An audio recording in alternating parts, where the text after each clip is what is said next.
lain lagi, Anda bisa lihat tadi di LM itu,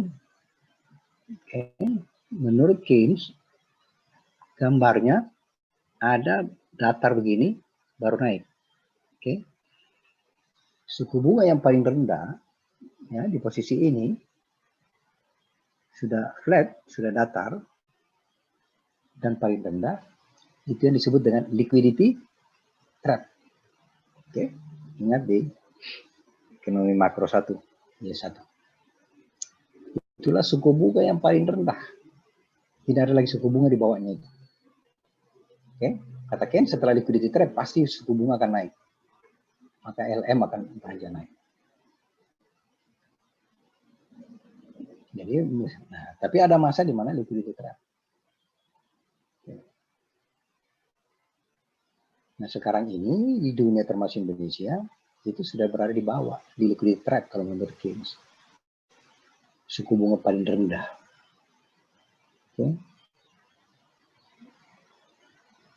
Di Jerman itu suku bunga sudah negatif. Di Jepang itu sudah negatif suku bunga. Kalau Anda menyimpan uang, Anda yang membayar. Bukannya saudara dapat bunga, tapi Anda yang membayar. Itu membayar biaya administrasi, biaya apa segala macam. Dan itu sudah terjadi kan. Maka di teori juga ada menjelaskan kan negatif interest rate. Seperti apa teorinya. Bukan cuma suku bunga yang negatif, harga. Kalau harga kan memang teorinya ada harga. Harga tidak negatif ya. Harga naik turun. Tapi di kenyataan harga sudah negatif.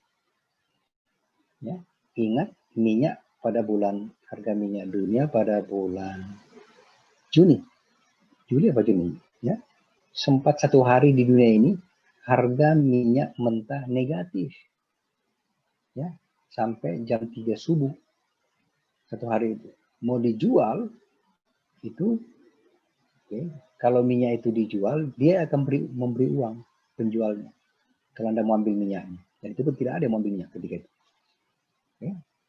Lihat dunia gambaran.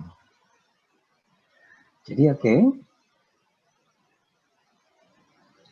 jadi kalau liquidity trap ya, jadi pada saat LM itu horizontal, itu namanya liquidity trap, dan itu paling rendah, maka fiscal policy at maximum strength, dan pada saat itu kebijakan moneter tidak efektif.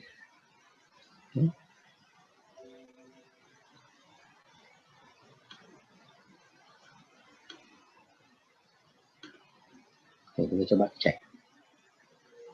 Katanya pada saat liquidity trap,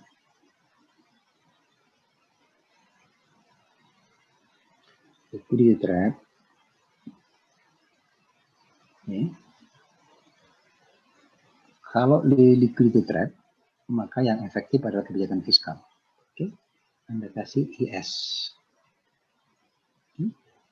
Anda kasih IS, suku bunga R1.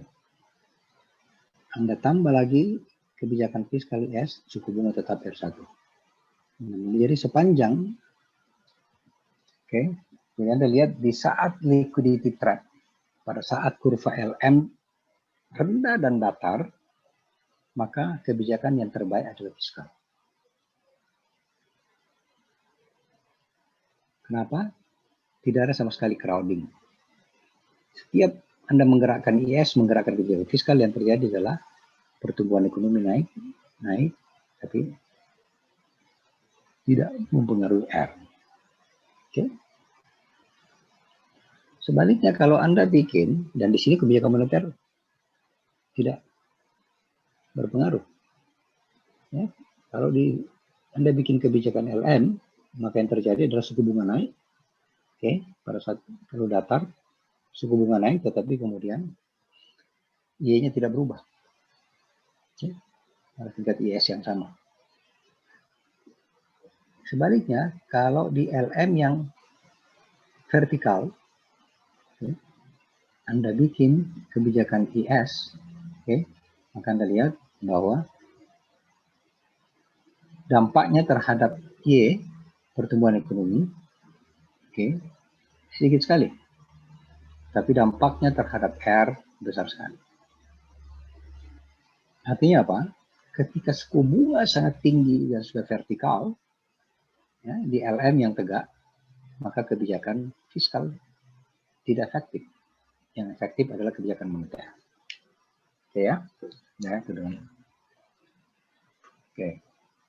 Jadi kebijakan fiskal atau moneter sangat tergantung juga pada situasi. Ya. Posisi LM-nya seperti apa.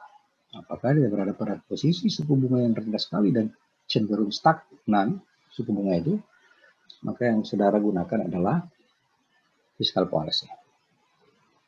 Oke. Karena kalau Anda gunakan LM, maka tidak ada pengaruhnya terhadap output, padahal output yang kita mau dorong, yang ada pengaruhnya hanya di sektor real, non real, yaitu suku bunga naik. Oke, ini yang saya jelaskan tadi ya, basic framework SLM untuk Anda melihat ya, LM, gerakan LM. Okay.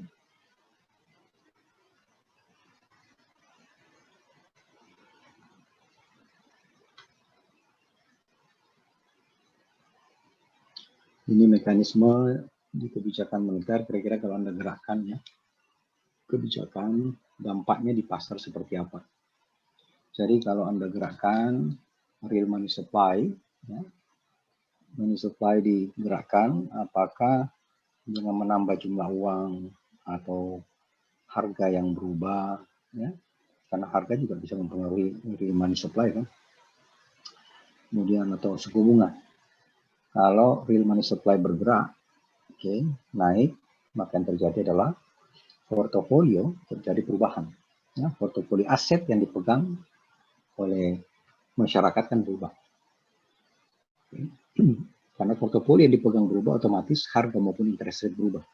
Baik di uang cash maupun di surat berharga. Ya, baik pasar modal maupun pasar uang. Ya, kan harga, surat berharga maupun return yang interestnya akan bergerak. Karena ada terjadi portofolio. Ya. Dan kalau uang lebih banyak masuk, maka portofolio bergerak. Ya, kita mengalami penyesuaian. Kalau kurang uang di pasar, yang terjadi adalah bahwa berubah harga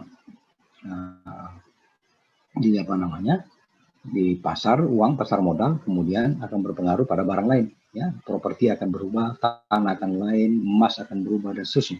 Oke, itu portofolio adjustment di aset berubah. Kemudian otomatis akan spending berubah. Ya, kenapa spending berubah? Karena ini spending Y sama dengan belanja kemarin, Y sama dengan Y1 tambah Y2 per 1 tambah R tambah B0 kali 1 tambah R sama dengan C1 tambah C2 tambah B2 per 1 tambah R. Kan gitu kan? Itu kan spending. Spending itu kan belanja dan juga belanja surat berharga. Oke, maka kalau kemudian harga dan interest rate di pasar uang, pasar modal berubah, maka belanja surat berharga saudara akan juga berubah. Ya, ingat kembali budget lainnya.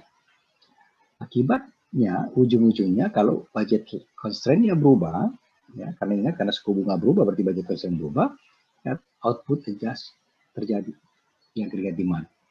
Okay. CD-nya akan berubah, ya, dan YS-nya otomatis juga akan berubah. Oke, jadi itu transmisi kalau bikin kebijakan kaitkan kembali ke teori, ke persamaan yang ada untuk melihat bagaimana transmisi mekanisme pengaruhnya ini kebijakan.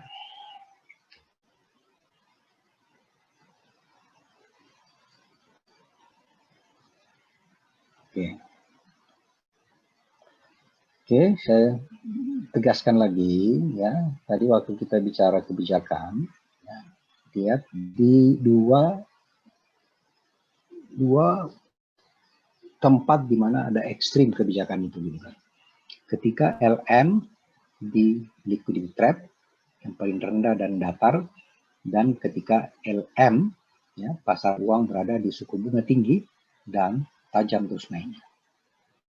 Oke, tapi kalau yang sekarang ya, dan ke depan yang cenderung terjadi adalah suku bunga rendah dan cenderung flat. Oke. yang LM tegak ke atas itu udah lewat setelah Perang Dunia Kedua. Ke depan isunya harga dari waktu, ya itu semakin lama karena semua orang bisa mengekspektasi dengan baik masa depan, maka masa depan yang tadinya tidak pasti menjadi lebih pasti. Akibatnya apa? Kalau masa depan kita bisa perkirakan, ekspektasi kita lebih baik, dan teori ekonomi juga memperkirakan secara baik, rational expectation, YT plus 1, YT plus 2, YT plus 3, dan seterusnya bisa diekspektasi yang baik, berarti ketidakpastian itu makin kecil. Kalau ketidakpastian makin kecil, atau makin pasti, berarti harganya makin murah. Berarti suku bunganya makin rendah. Kan suku bunga itu adalah harga ketidakpastian. Karena suku bunga itu adalah time dimension, harga dari waktu. Kita mau bayar suku bunga karena bagi hasil, karena uang kita dipakai besok dan seterusnya. Itu harga dari masa depan. Nah, fluktuasi suku bunga banyak dipengaruhi oleh masa depan kan. Bagaimana kita memperkirakan masa depan. Nah, kelihatannya ke depan ini dengan teknologi, kemajuan teknologi dan seterusnya, bacaan manusia ya, terhadap masa depan itu semakin baik, semakin pasti. Berarti ke depan rezim yang akan berlaku adalah rezim suku bunga rendah. Dan itu bisa datar, flat di beberapa tahun. Nanti bergerak ketika ada shock gelombang dunia yang baru. Okay.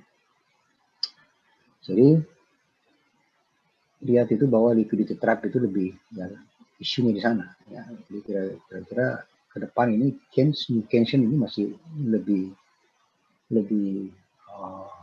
akomodatif ya pandangan teorinya gitu, dengan dasar LM yang trap, liquidity trap itu yang terjadi sekarang ini.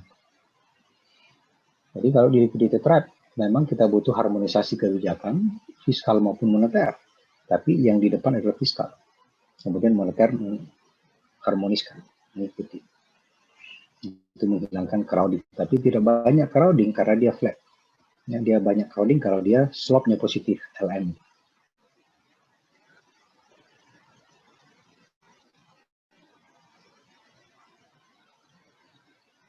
Jadi ya kalau di kebijakan situasi suku bunga rendah dan flat, Anda bikin kebijakan moneter tadi instrumennya apakah open market operation, operasi pasar terbuka, itu menjadi tidak efektif. Oke. Jadi caranya supaya efektif, dukung saja pemerintah, dukung kebijakan fiskal. Uangnya mau menambahkan uang, caranya adalah beli surat berharga, bukan kebijakan moneter yang menambahkan uang sendiri karena tidak efektif. Oke. Jadi yang bisa efektif adalah pemerintah yang mengeluarkan uang, fiscal policy. Nah, bank, kebutuhan uang itu supaya bisa terpenuhi, Bank Indonesia yang memberikan, Bank Indonesia yang membeli surat berharga. Itu koordinasinya seperti itu. Oke. Jadi uang tetap bergelontor melalui fiscal policy. Karena kalau monetary policy langsung ada lelang, Bank Indonesia setiap Selasa melelang, ada nggak yang mau beli surat berharga? Saya beli surat berharganya, ya, supaya atau saya jual surat. Oke, kalau mau menambah uang kan berarti mau menambah uang beredar berarti jual apa beli? Surat berharga oleh Bank Indonesia. Kalau dia jual, oke, dia beli kan? Oke. Dia tanya, siapa ada surat berharganya? Oke, ada surat berharganya, maka masuk surat berharganya perusahaan, kemudian uangnya keluar. Nah, ini yang dilakukan sekarang, tapi tidak ke masyarakat, ke pemerintah. Pemerintah jual surat berharga, dia beli surat berharga pemerintah, uangnya Bank Indonesia dia kasih ke pemerintah. Karena kalau kasih di masyarakat, mau diapain masyarakat? Uangnya. Oke. Dia tidak mau konsumsi sekarang ini, rendah sekali konsumsi. Orang tidak keluar rumah, dan seterusnya. Kemudian kalau dikasih uang, dia mau taruh di bank, masyarakat tidak juga. Karena di bank bunganya hampir nol. Jadi tidak bisa bergerak karena situasinya LM itu flat, datar. Kurva LM-nya tadi suku bunga rendah dan cenderung dari hari ke hari begitu datar. Oke ya, ya seperti itu penjelasannya. Nanti bisa lihat.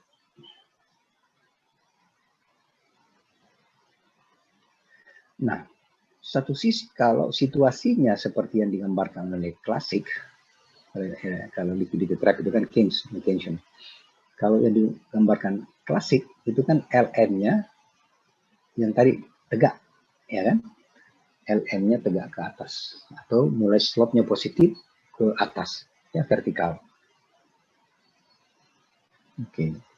Nah, kalau di situ maka kebijakan moneter efektif. Oke.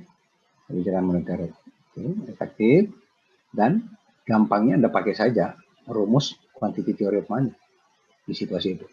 Ya, quantity theory of money kan rumusnya M V sama dengan PT, oke? Atau MV sama dengan PY, oke? T itu kan transaksi sama dengan Y, Y itu pendapatan nasional income. Jadi moneter sangat berfungsi, ya. Kalau kemudian PY ini kan nilai barang, PDB ini kan harga kali barang, berarti nilai dari GDP. Kalau GDP naik, berarti butuh uang. M kali V, V adalah velocity, butuh uang juga naik. Oke. Itu yang dilakukan oleh kebijakan moneter. Atau kalau kita jangka pendek, P konstan, T konstan, T konstan, berarti M sama dengan P. Inilah rumus inflasi dari sisi moneter. Oke. Kalau M naik 10%, maka harga juga akan naik 10%, inflasi akan naik 10%. Jadi, kalau situasi ekonomi panas, harga tinggi sekali, maka mau menurunkan harga mau diturunkan sebesar 5%, caranya adalah Bank Indonesia dengan kebijakan instrumennya tadi menurunkan uang 5%, sudah inflasi turun. Karena rumusnya M sama dengan P. Itu bisa kita lakukan ketika normal situasi kemarin, ya, yaitu ketika kurva LM-nya cenderung vertikal ke atas. Oke. Karena pasti inflasi tinggi kan, situasinya sama. Kalau LM itu tegak tinggi, berarti suku bunga agak tinggi dan inflasi tinggi. Nah, sekarang suku bunga rendah, otomatis inflasi juga rendah. Nah, sulit memperkirakan ada keadaan di mana suku bunga rendah, inflasi tinggi. Tidak mungkin. Suku bunga itu kan adalah salah satu faktor produksi, biaya produksi. Oke. Karena modal kan harganya adalah suku bunga. Jadi kalau suku bunga rendah berarti capital rendah, murah. Kalau capital murah berarti kan biaya produksi murah. Berarti inflasi akan cenderung rendah. Di luar dari gejala shock. Ya, di luar dari supply shock. Oke, itu dua ekstrim, pandangan klasik dan pandangan Keynes. Dan itu berlanjut di New Keynesian dan New Classical dalam hal kebijakan. Jadi jelas ini baca lagi ini LM ya di vertikal otomatis Anda pakai aja quantity theory ya, MV sama dengan PT atau MV sama dengan PY itu efektif ya digunakan dalam kebijakan. Nah, ini menggambarkan tadi ya kalau kebijakan fiskal Anda bisa hitung ya seberapa crowding out-nya. Oke. Nah, fiscal policy itu tadi menggeser IS ya ke kanan, shift IS to the right ya, akibatnya terjadi crowding out, Y-nya bertambah tetapi sumbu tegaknya R-nya naik. Oke. Nah, itu bisa kita hitung.